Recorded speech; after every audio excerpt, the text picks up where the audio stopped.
And many schools across the nation are returning to in-person learning. However, this is causing concern for some parents as schools throughout the U.S. are not enforcing mask mandates. Here to help ease some back-to-school COVID fears is parenting expert, author, and educator Kimberly Morrow. Kim, good evening and welcome to BNC.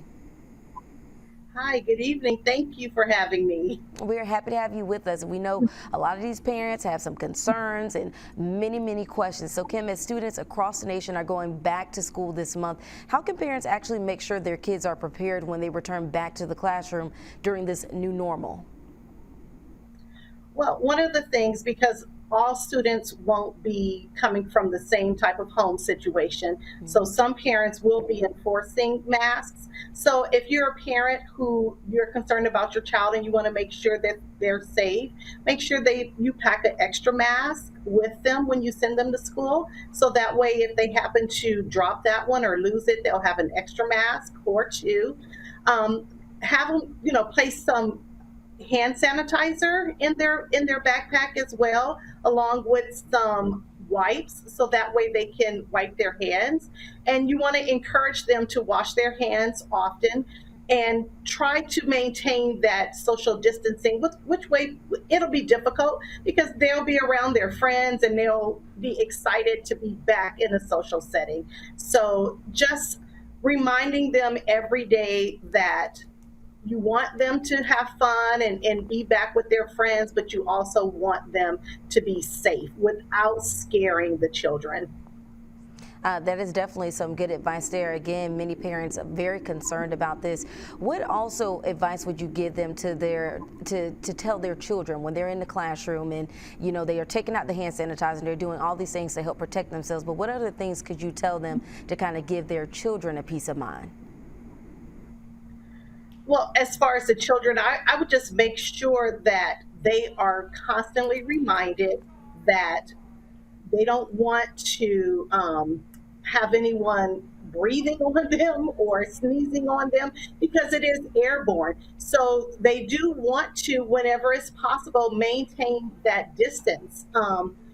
Because first of all, it's children, it's school. Children always get sick going to school because that's just the nature of the beast. As teachers, we always get sick. We get sick from our students. So just reminding them that cover your mouth, keep your mask on.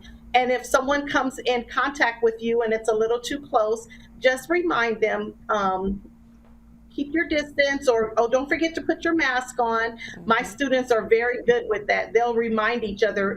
They've reminded each other during the summer camp, don't forget to put your mask up.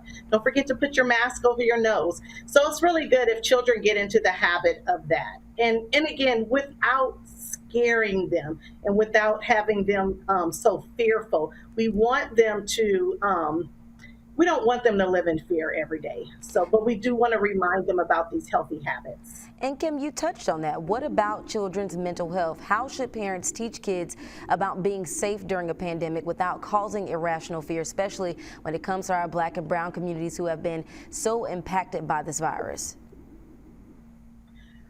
Well, hopefully, if their children are at an age where they can get vaccinated, hopefully they're getting them vaccinated. If they're not able to get vaccinated, they're just reminding them that, again, just to remain safe, just to do whatever it is that's going to protect you.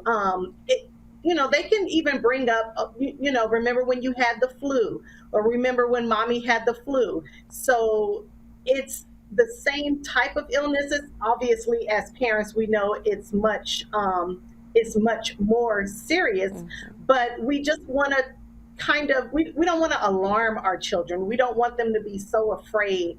We just want to constantly practice those good habits. Wash your hands, use hand sanitizer, keep your mask on, take it off when you're eating, but then when you're eating, make sure you're distance from your friends when you're eating next to them. So we don't want to scare them, but we also want to make sure that they are understanding that we can't take this for granted, and we want them to be safe. We want them to practice safety. Yeah, all great advice there, and make sure our babies are safe. Well, Kim, thank you so much. We appreciate your time tonight.